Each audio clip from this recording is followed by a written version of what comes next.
Namaste. Aloha, my name is Janapati Das. Welcome to the Bhagavad Gita as it is class. Please accept my respects, everyone. Let me offer my obeisances to the lotus feet of my spiritual master, Jagat Guru Siddhaswarupananda Paramahamsa Srila Prabhupada. Offer this class to him. Yesterday was his appearance day, so we had wonderful celebrations, and we glorify the spiritual master, our dear spiritual master, and without the grace of the spiritual master, one cannot understand or receive the grace of Krishna. So we offer our respectful obeisances to Jagaguru Siddhaswarapananda Paramahamsa Srila Prabhupada and to His Divine Grace A.C. Bhaktivedanta Swami Prabhupada. We thank for coming to America and bringing us the message of Krishna. And of course, our spiritual master, Jagat Guru, would not be teaching Krishna consciousness had it not been for Bhaktivedanta Swami Prabhupada. So we start here with some chanting of Krishna's names. So please join along.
Haribo.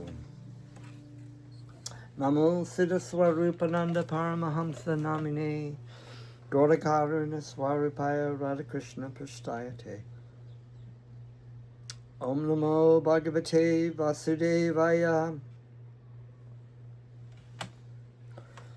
Okay, so we are reading more of chapter 18, entitled the conclusion, the last chapter of the Bhagavad Gita, the perfection of renunciation.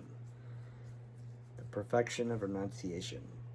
And so in this chapter, Krishna is explaining to Arjuna, we had already come into contact with this concept of gunas, or the modes of material nature, goodness, passion, and ignorance. And this is entitled the perfection of renunciation. And what is the perfection of renunciation? The perfection of renunciation is just surrender to Krishna, and he will give you all protection, as we will come to the verse in this chapter.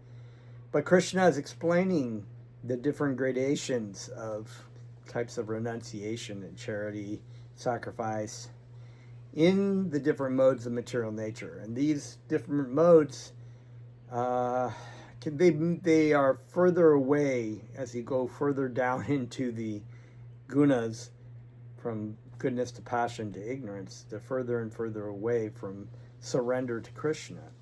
So there is some varieties of little bits of surrender to God, but it's a spectrum.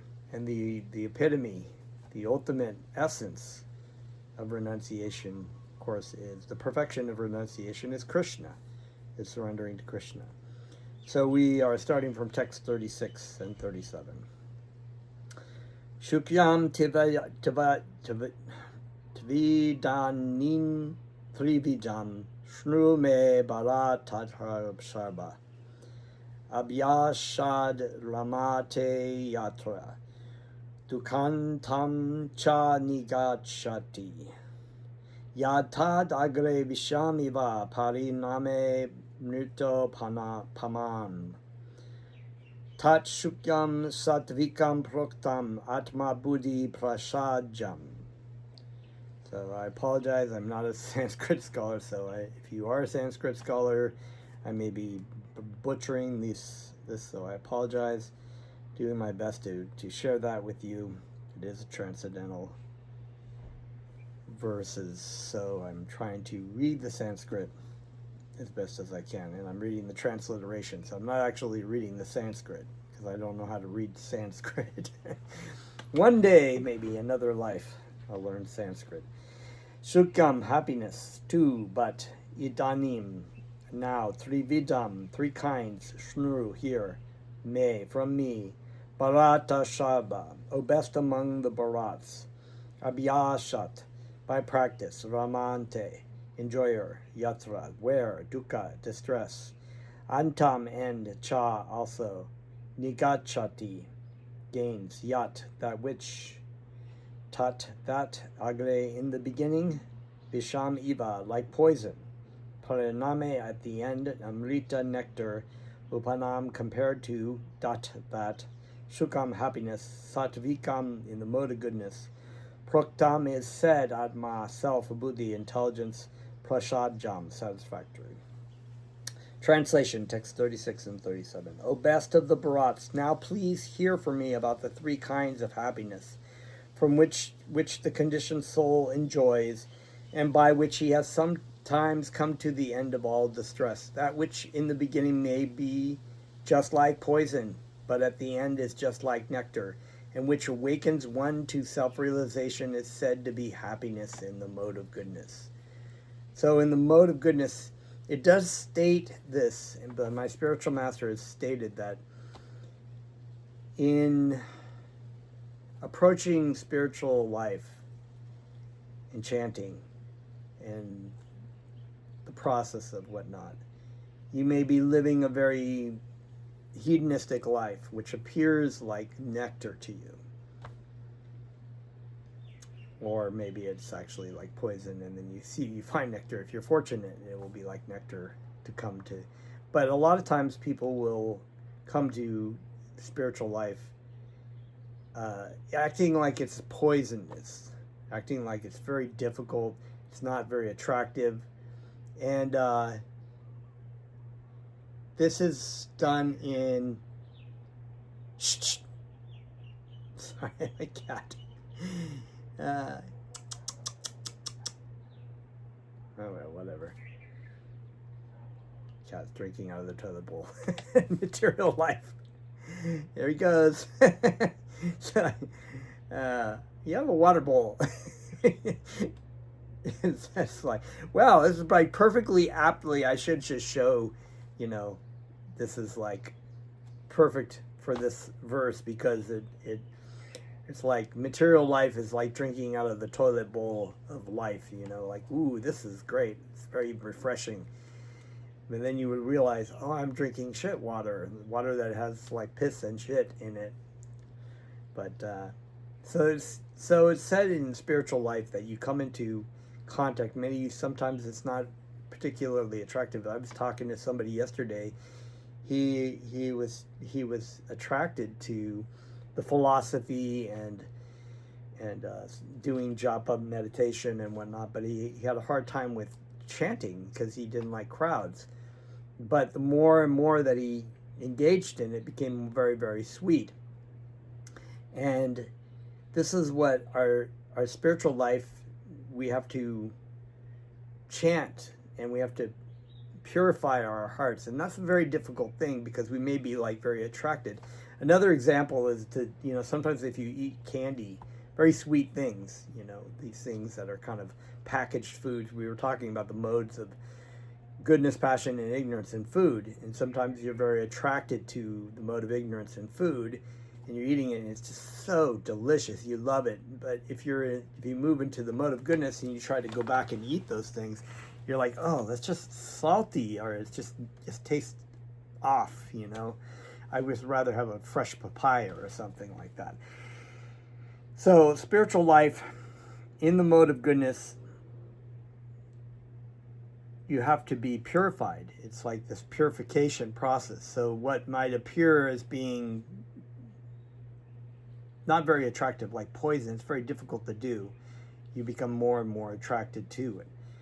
And you see that life that you lived before is actually like poison. It was actually killing you. It was actually disgusting. It was in the mode of ignorance. Likewise, though, you can also appear that sometimes you are in a state of mode of goodness. You're chanting and whatnot. You stop following the principles. You start associating with people in the modes of ignorance and passion, and you become attracted to those things again.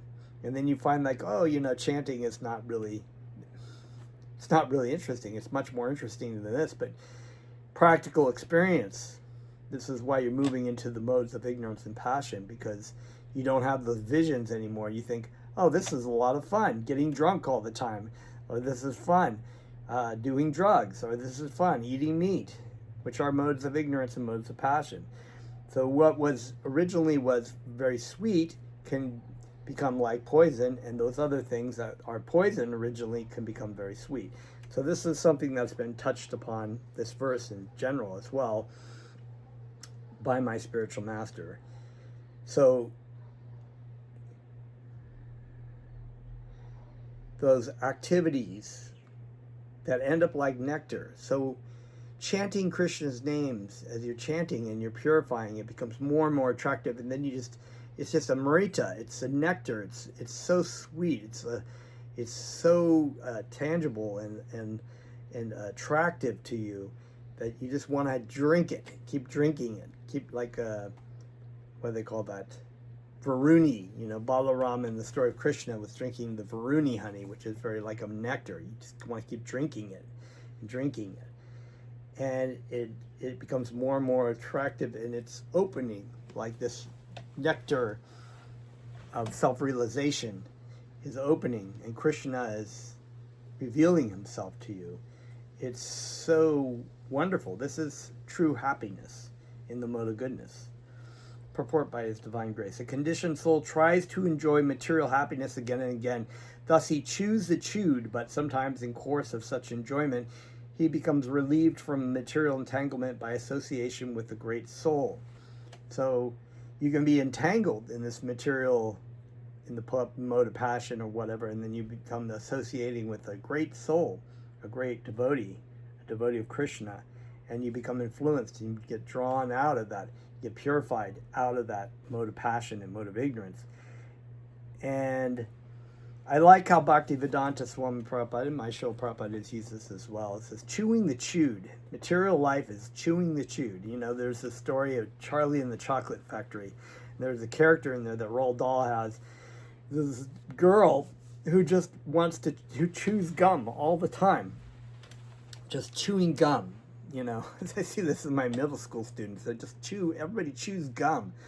But this girl is just chewing, trying to get the sweetness out of this gum, and she'll actually attach it behind her ear, and she'll go back to chewing it, because it's like, I'm gonna get a little flavor out of that. So material life is like chewing the chewed, because everything in the material world has already been tasted.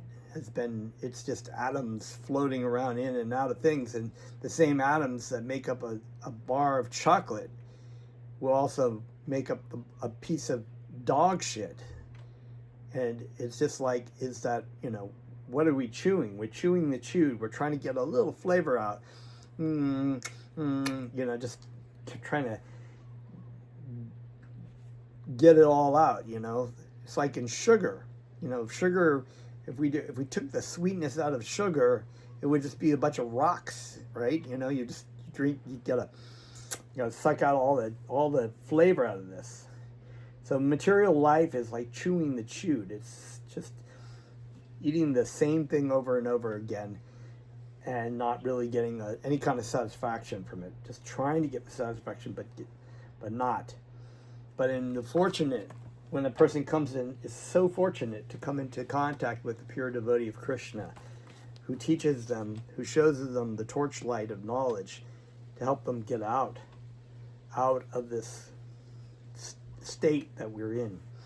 In other words, the conditioned soul is always engaged in some type of sense gratification, but when he understands by good association that it is only a repetition of the same thing, and he is awakened to his real Krishna consciousness, he is sometimes relieved from such repetitive so-called happiness.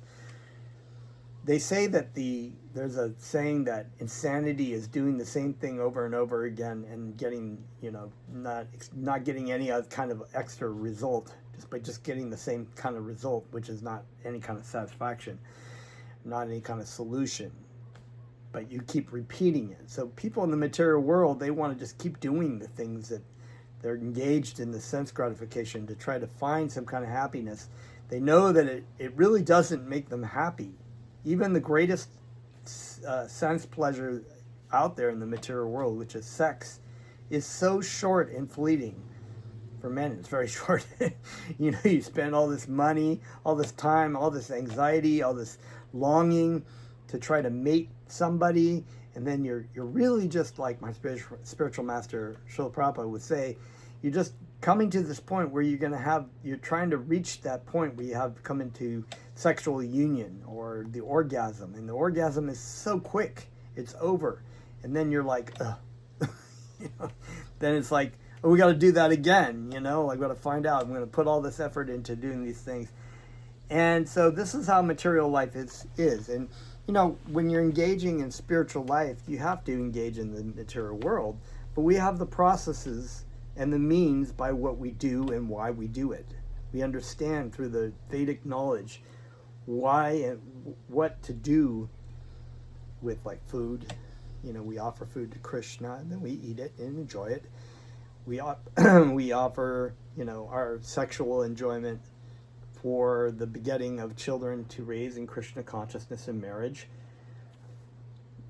We make money and we offer to Krishna or to our spiritual master in the mission of Lord Chaitanya that he's trying to implement around the world, to help people learn about their identity and what their purpose is.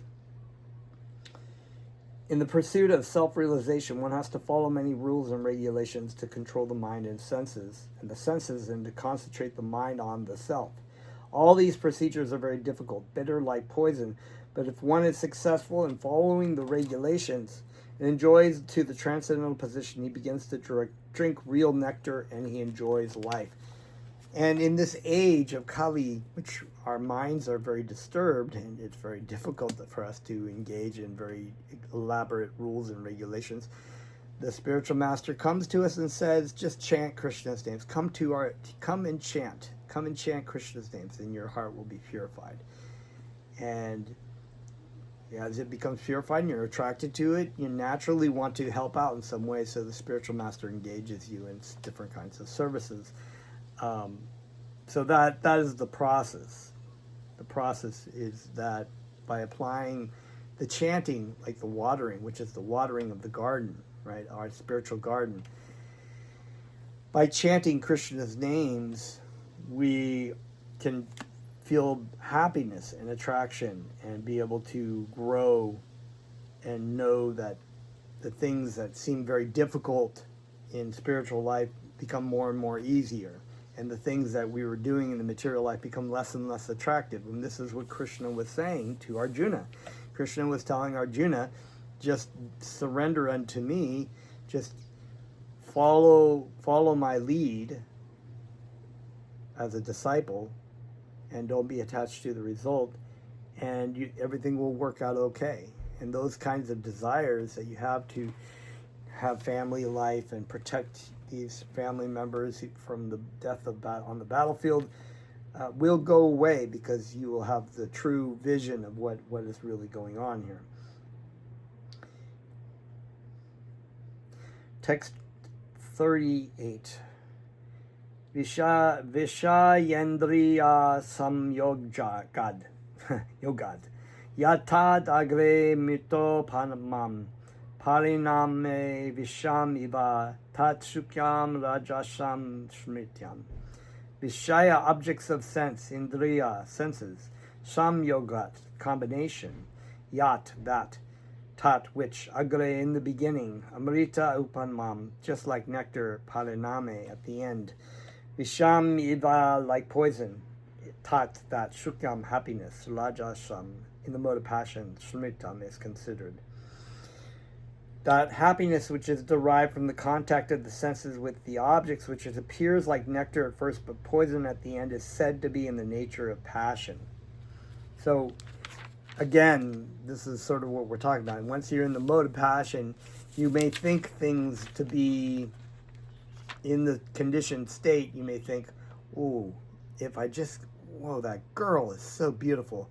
She is so beautiful. And you're thinking about her and you're lusting about her, and she just seems perfect, and you're just like, ooh, and you're like trying whatever you can to get the girl, and then you get the girl, and she's just, oh, you can enjoy her and have sex with her, and then it's like, slowly but surely, it's like the nectar becomes more and more like poison, and she's like, oh, you find out this is not your little toy to manipulate. It's actually a person with their own expectations and desires and problems and whatnot.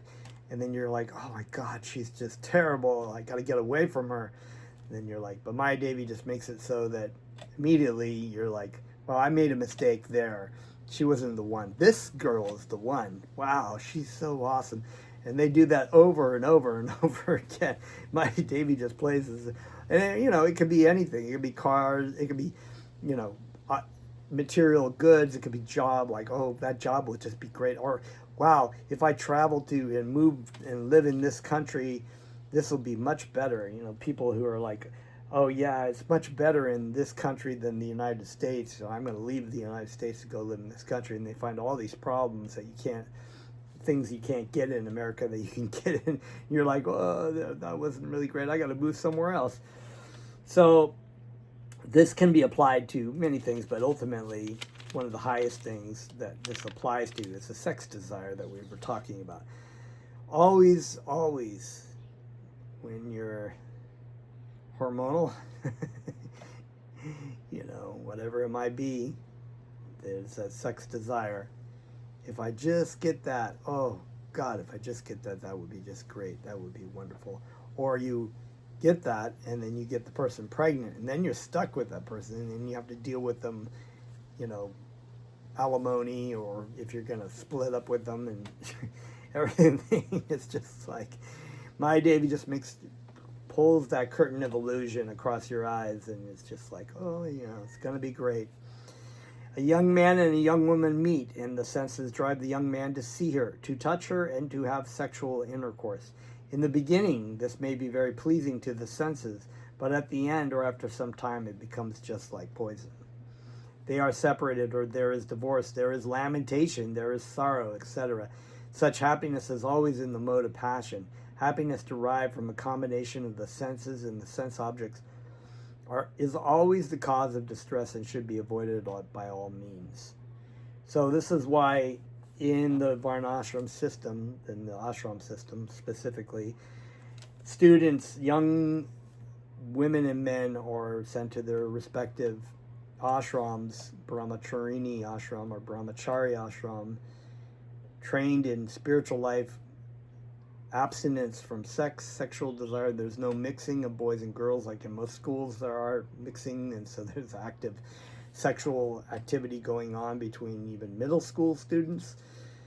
But this is distracting to the mind, where the mind is very ripe to be able to learn about spiritual life and to be able to prepare yourself for a marriage, spiritual marriage, in the next stage of life. So, such happiness is always in the mode of passion. Happiness derived from a combination of the senses and some sense objects always causes distress and should be avoided by all means. Text 39.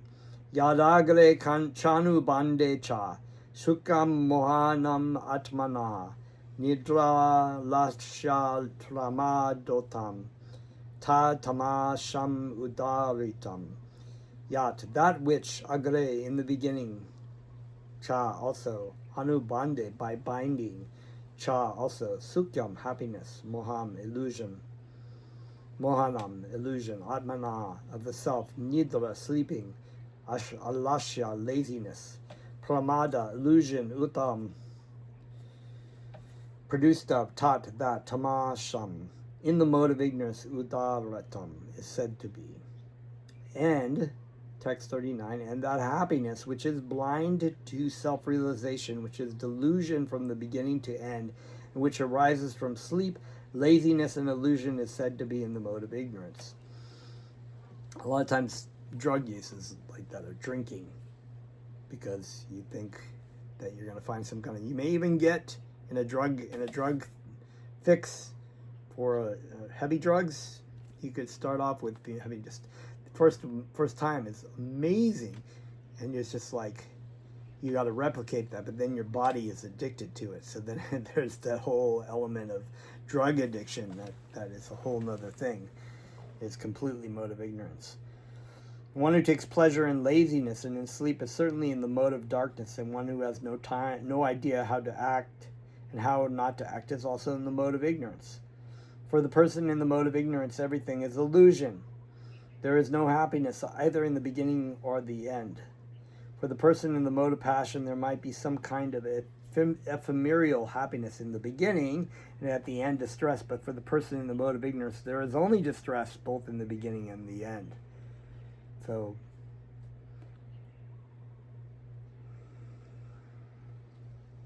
and I like that, how it says that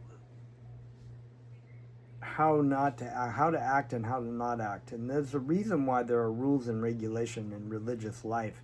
It's to remind people about how to act, even on a very social level.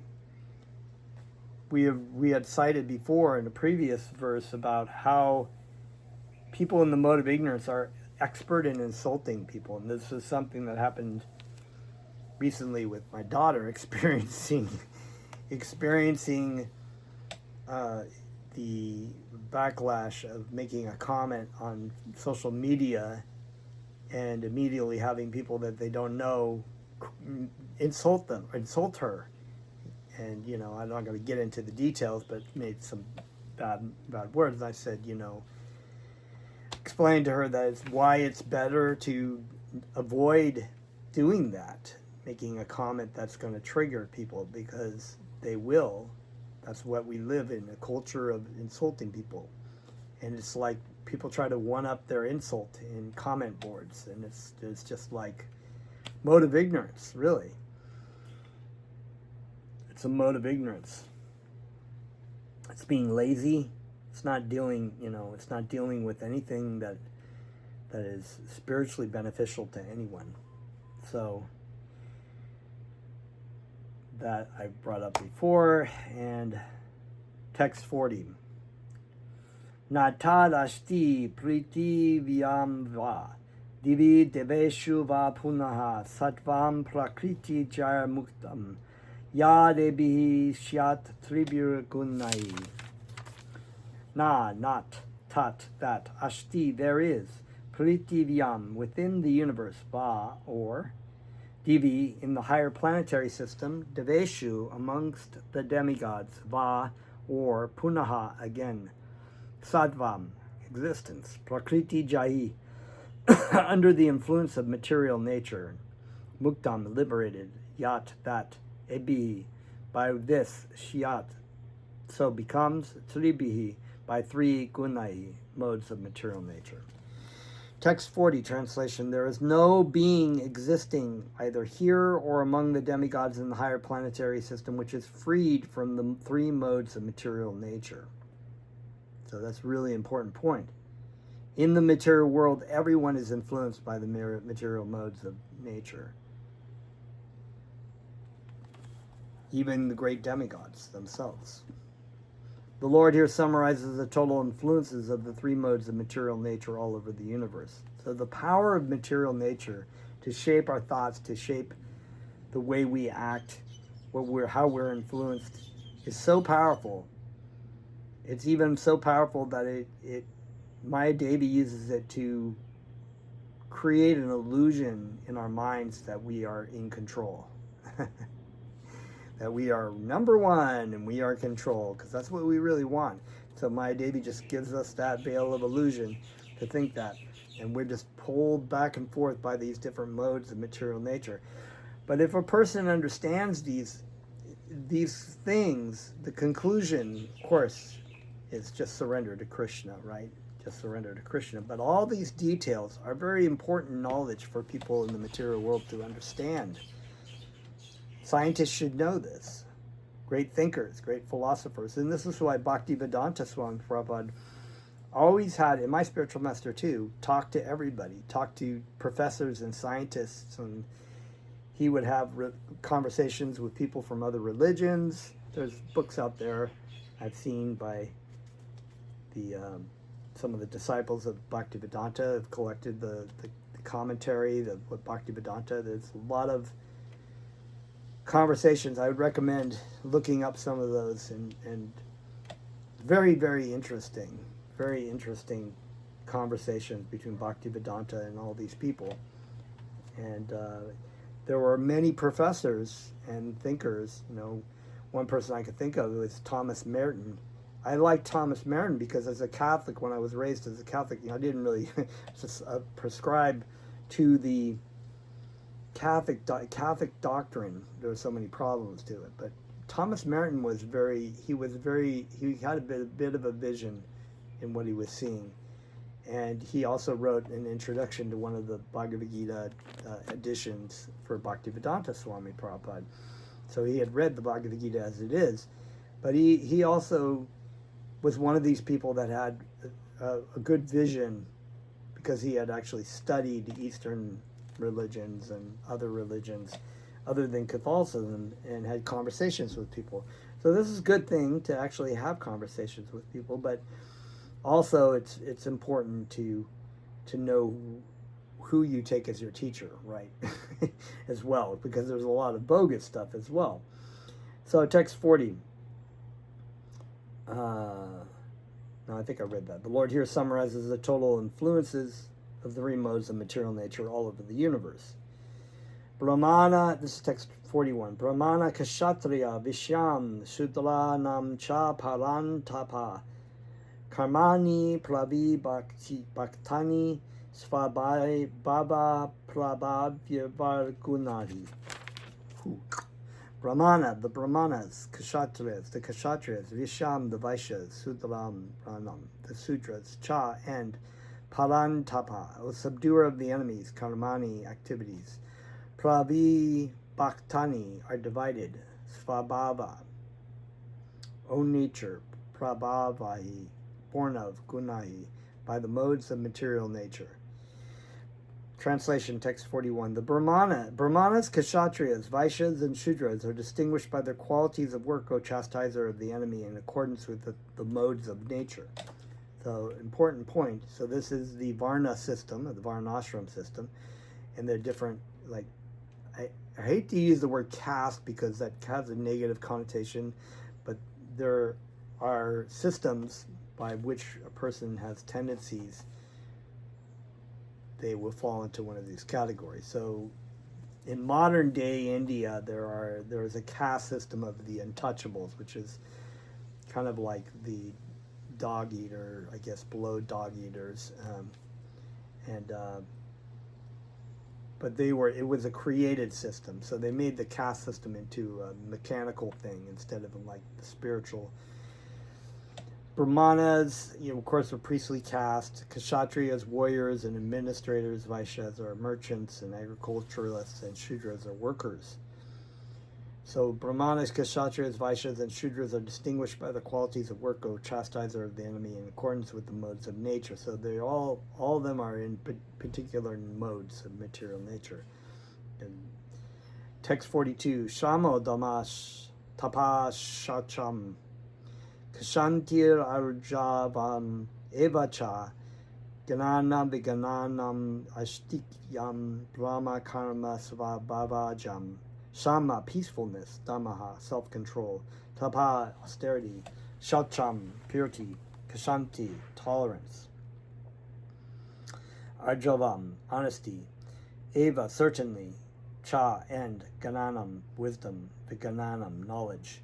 Ashtikyam, religiousness. Brahma, of a Brahmana. Karma, duty. Svabhavajam, born of his own nature. So it's interesting. Shanti is the word that means peace, but Kshanti has to do with tolerance.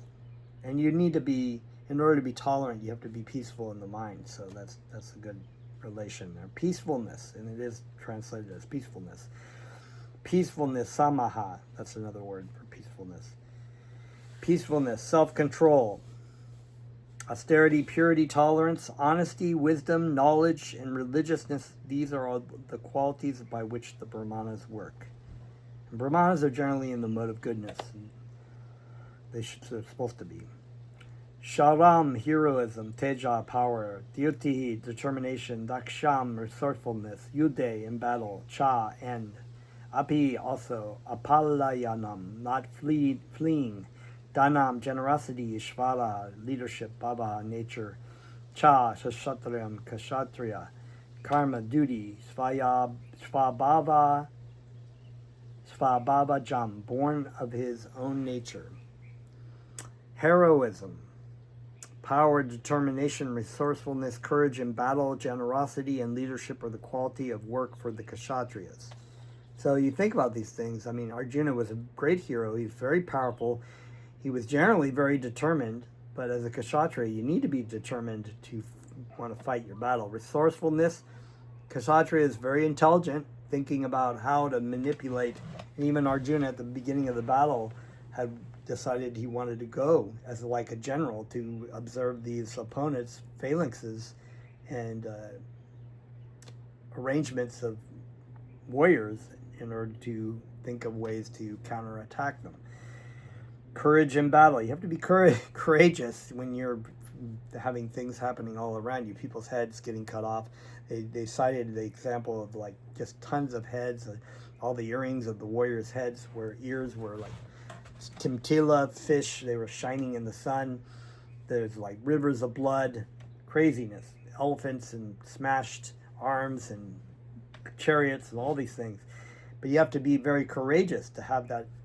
Any kind of battle, if you're in the middle of a battlefield and you're getting shot at, you're watching people that get shot and killed, the people that you love, your brothers in arms or whatever, and you have to be very courageous and determined and focused.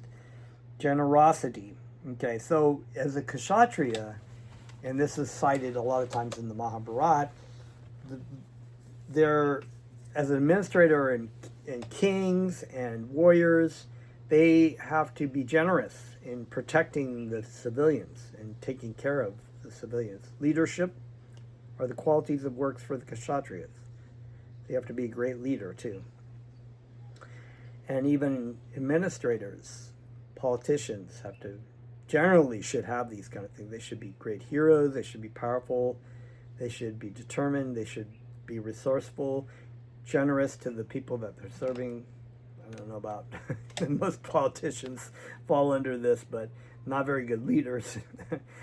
Anyway, Kashi Gorak Shya Vanijyam Vaishya Karma Svabhavajam Paricharyatma Kam Karma Shudra Yapi Svabhavajam Krishi plowing go cows Rajasha protection, Vanijyam trade, Vaishya, karma duty, Svabhavajam born of his own nature.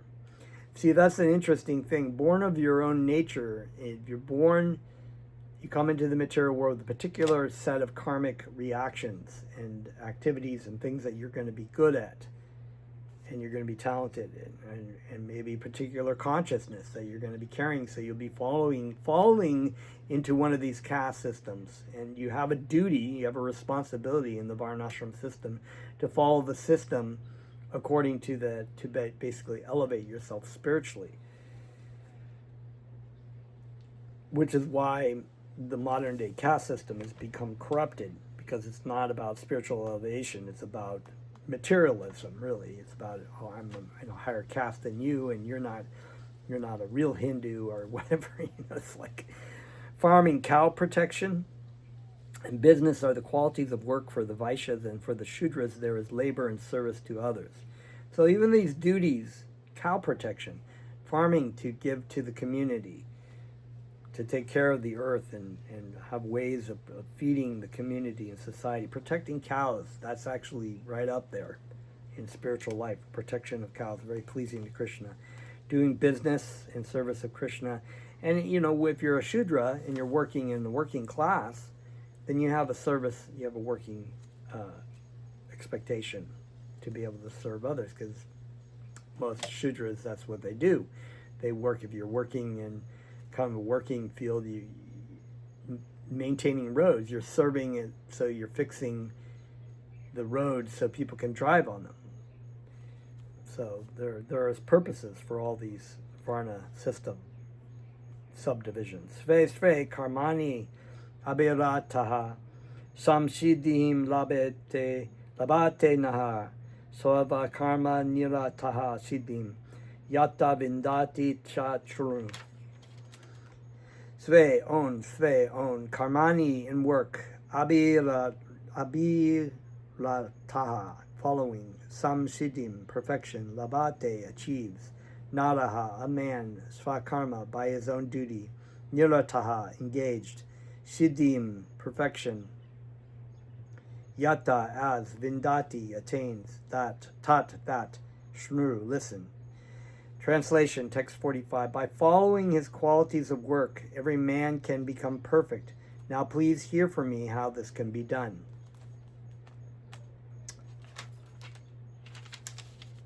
Okay. So now he's going to get into following the qualities of work, because Krishna was making known to Arjuna as a kshatriya in the system of the Varna. He's a kshatriya. He has duty as I explained, to be an administrator, to be a worker for the people, in the service of being a warrior.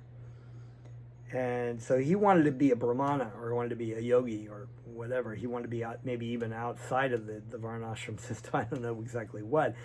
But he he's stating here how you can follow your system of work in the service of Krishna, and that's fine. Just as long as you're surrendering to Krishna, you can work in whatever field that you are in. Yataha, text 46, Yataha pavritya bhutanam yena sarvam idam tatam svakarmana tam abhyacharya tidim vidanti manavaha. Yataha, from whom, pravriti, emanation, bhutanam, of all living entities, yena, by whom, sarvam, all, idam, this, tatam, is pervaded, svakarmana, in his own duties, tam, him, abhicharya, by worshipping, siddhim, perfection, vidati, achieves, manavaha, a man. Translation, text 46.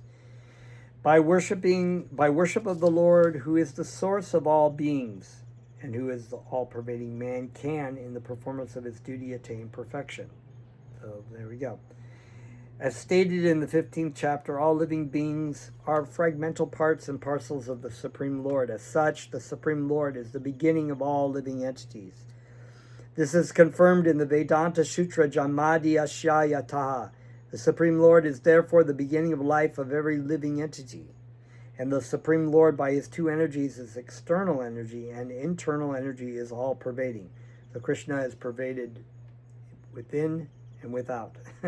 External energy, material nature, and from internal energy, from spiritual energy. Therefore, one should worship the Supreme Lord with his energies. Generally, the Vaishnava devotees worship the Supreme Lord with his internal energy. His external energy is a perverted reflection of the internal energy. The external energy is a background, but the Supreme Lord, by the expansion of his plenary portion as Paramama, is situated everywhere. So while we're in the external energy of the material world, the Lord internal as the Paramama, expansion as the Paramama, is with us to guide us in the ways and to teach us and help guide us in the way of getting out of the external energy, but also how to act within the external energy, how to utilize external energy in the service of Krishna, because it ultimately belongs to Krishna. It's Krishna anyways, it's Krishna's energy. It's when we try to identify with that as ourselves, or try to use it for our own pleasure, that we actually are in illusion and that we were never satisfied, because we are actually the same energy internally. We are the internal spiritual energy. We are not the external energy. But we try to identify with it. And therefore there is a discord, like there's no connection. We're not really connected to the external energy. He is the super soul of all demigods, all human beings, all animals, everywhere. One should therefore know that as part and parcel of the Supreme Lord, it is his duty to render service unto the Supreme. And this is also as our duty when we have a spiritual master, to render service to our spiritual master and to please our spiritual master, because the spiritual master is the prime benediction for humanity by being the lotus feet of our spiritual master are the only way by which we can attain pure devotional service. He is the external manifestation of Krishna's mercy. And therefore, to serve the spiritual master is to serve Krishna. Everyone should be engaged in devotional service to the Lord in full Krishna consciousness. That is recommended in this verse. Everyone should think that he is engaged in a particular type of occupation by Hrishikesh, the master of the senses. And by the result of the work in which one is engaged, the Supreme Personality of Godhead, Sri Krishna, should be worshipped. If one thinks always in this way in full Krishna consciousness, then by the grace of the Lord, he becomes fully aware of everything. That is the perfection of life. Perfection of life. Siddhi is perfection, right? The Lord says in Bhagavad Gita, Tesham aham samudarta. The Supreme Lord himself takes charge of delivering such a devotee. And we can surrender to Krishna. That's why Krishna says, just surrender to me. We can take shelter in Krishna. Krishna, please help deliver me. Krishna, please help me come back to you. we're not expected to be the one to carry the heavy load, although we do need to put in the put in the walking.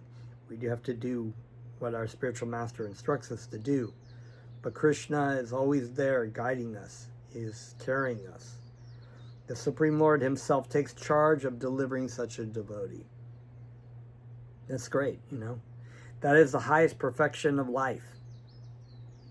In whatever occupation one may be engaged, if he serves the Supreme Lord, he will achieve the highest perfection. That is the conclusion that Krishna is trying to tell Arjuna. If you serve me in love and devotion, humbly serve me, and not be attached to the results, being in the mode of goodness, you will attain me. That is the highest perfection. Krishna is the highest perfection. Love for Krishna.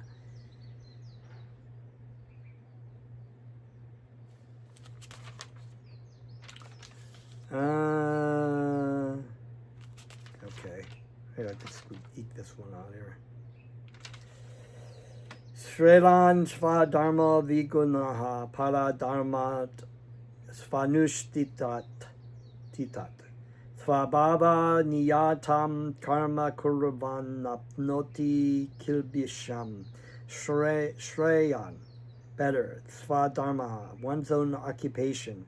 Viguna, imperfectly performed. Paradharmat, another's occupation.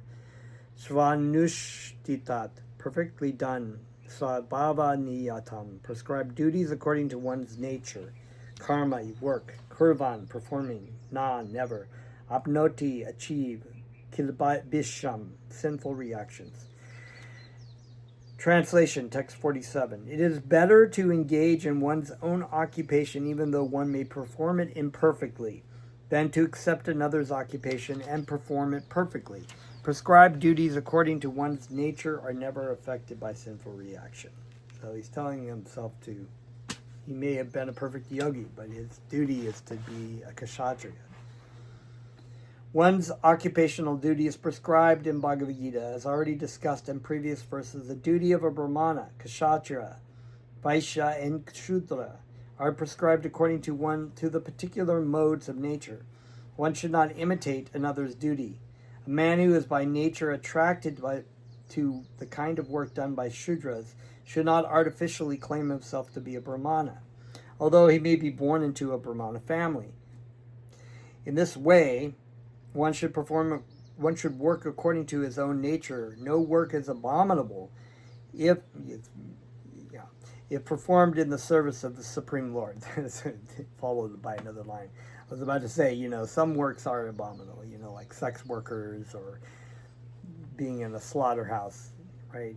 These are not performed in the service of Krishna, even if they're said they're not, because Krishna says, he will not accept meat, fish, or eggs. So one should not be working in a slaughterhouse if it's not in conjunction with the spiritual scriptural injunctions. Then the occupational duty of brahmana is certainly in the mode of goodness, but if a person is not by nature in the mode of goodness, he should not imitate the occupational duty of a brahmana. For a kshatriya or administrator, there are many abominable things. A kshatriya has to be violent to kill his enemies, and sometimes a kshatriya has to tell lies for the sake of diplomacy. Such violence and duplicity accompany political affairs, but a kshatriya is not supposed to give up his occupational duty and try to perform the duties of a brahmana. So he's saying, you have the kshatriya tendencies. You tend to be violent and aggressive because you have to protect citizens from wild animals, so you have to kill wild animals. So you're going to be in the forest and you're going to try to be a yogi, you're going to have to kill the animals that are going to attack you. Whereas that was the job of the kshatriyas already, to protect citizens and even sages and whatnot from wild animals, and that might be causing them problems in their duty. They're in the mode of goodness, they're focusing on their meditation and whatnot. One should not try to satisfy the Supreme, one should act to satisfy the Supreme Lord. For example, Arjuna was a kshatriya. He was hesitating to fight the other party. But if such fighting is performed for the sake of Krishna, the Supreme Personality of Godhead, there need be no fear of degradation. In the business field also, sometimes a merchant has to tell so many lies to make a profit. If he does not do so, there can be no profit. Sometimes the merchant says, "Oh, my dear customer, for you I am making no profit." Yeah, he doesn't give up his secrets because he'll lose his business. But one should know that without a profit, the merchant cannot exist. Therefore, it should be taken as a simple lie if a merchant says that if he is not making a profit. But the merchant should not think that because he is engaged in an occupation in which the telling of lies is compulsory, he should give up his profession and pursue the profession of a Brahmana. That is not recommended. Whether one is a Kshatriya, a Vaishya, or a Shudra doesn't matter, if he serves by his work the Supreme Personality of Godhead. Even Brahmanas who perform different types of sacrifices sometimes must kill animals because sometimes animals are sacrificed in such ceremonies. Similarly, if a Kshatriya engaged in his own occupation kills an enemy, there is no sin incurred. In the 3rd chapter, that these matters have been clearly and elaborately explained. Yes, so for a Brahmana to actually kill another Brahmana or to kill some other caste is actually sinful, because that's not his duty. In the 3rd chapter, these matters have been clearly and elaborately explained. Every man should work for his purpose of yajna, or for Vishnu, the Supreme Personality of Godhead. Anything done for personal sense gratification is a cause of bondage. The conclusion is that everyone should be engaged according to the particular mode of nature he has acquired, and he should decide to work only to serve the supreme cause of the Supreme Lord. So, very cool, very awesome. As we continue to progress through this, we're about halfway through the chapter. We'll pick up next time. Thank you very much. Namaste.